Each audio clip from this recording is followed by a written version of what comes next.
where did you first meet Andre the Giant? Because I understand you two were fairly close. The first time I ever met Andre the Giant was when I decided to get into professional wrestling. He came to Texas and he was wrestling in San Antonio, and I had to referee his match. And I just, they didn't smart me up.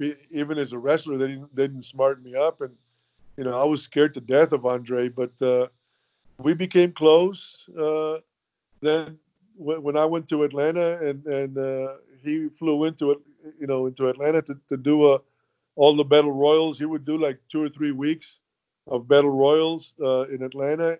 Only told me to go pick him up at the airport, and I had a little Granada, and I picked him up, and I picked David Von Erich, who was about 6'6", 6'7", and Andre was in the front seat, and my little Granada had bucket seats, and Andre gets in the car and he leans back and he breaks my seat. So I ended up having to trade my car in.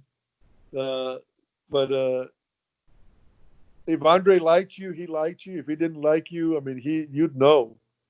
And he liked playing cards with me, and I enjoyed playing cards with him. We played gin rummy or we played cribbage, and you had to keep Andre entertained. Did you ever go out with him to eat or drink? Yes, I did. Yeah, but I didn't try to keep up with him. What was the most you ever saw him drink in a sitting? Because we've heard many stories over the years. Well, I didn't experience it, but I heard that he had 116 beers. But if you see him hold a beer, it looks like a shot glass, in his hands. I mean, his hands were like, I mean, they were like catcher's mitts, like a paw, and uh, he was a big man, and he drank all the time. From what I understand later on, Arnold Skolin in New York, I found out that the reason he was drinking so much is because he was in so much pain. I didn't realize, uh, what his body, the change of his body with the disease that he had was going through, but supposedly it was pretty painful. Would they allow him to drink in the dressing room in those days? Would it be no big deal if he wanted to do that? Yeah, yeah, Andre could do it, whatever he wanted to do. I mean, but I mean, the guy was a businessman. He always went in the ring. He was always there, and he always performed.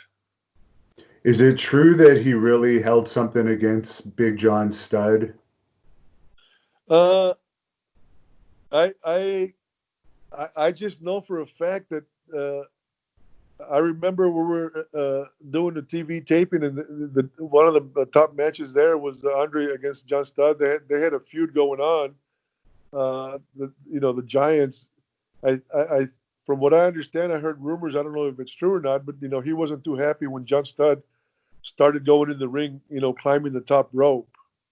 Because up until then, Andre was the only one who ever climbed over the top rope. But man, I remember Andre, having the finish and chasing John Studd, and I mean John Studd would go through the locker room and he'd keep on running. He'd leave the building. No, he Andre wasn't anybody to mess with. I understand that it was Andre that got you your job in the WWE for your long run that you had there. Well, I was in. I started out in Georgia. I went to Charlotte. Then I went to Amarillo, Texas.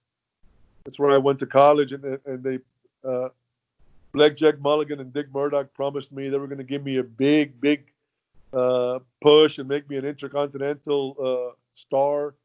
And when I get there, by that time I had been in the business, close to 2.5, 3 years, but I knew the business.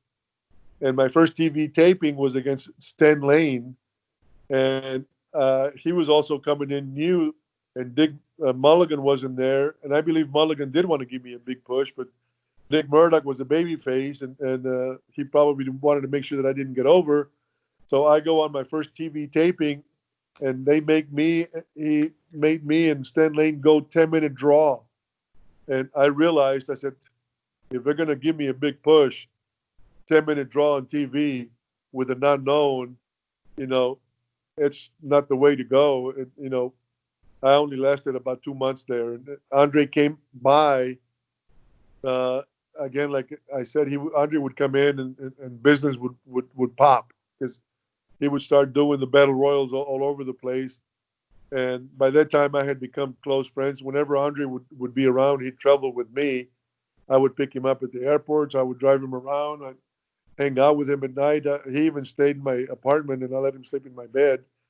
Uh, I told Andre that I wasn't happy, that they were treating me like crap and lying to me, and I wasn't happy there. And I had no idea that him and Mario Savoldi gave him a tape, and he brought it to. He was on his way to New York. I didn't even know that, and he showed Vince Senior a tape of me. So, as you know, in this business is very hard to make it, but it's who you know. If you have somebody that has power and can help you, that's the easiest way you're going to make it. It's very hard to make it totally on your own. Thank you for watching the Hannibal TV. Please like this video if you enjoyed it and click the subscribe button to not miss any of our latest shoot interviews, match videos, or news updates. Support us on patreon.com for $1.99 a month to watch our full shoot interviews ad-free and help our channel grow.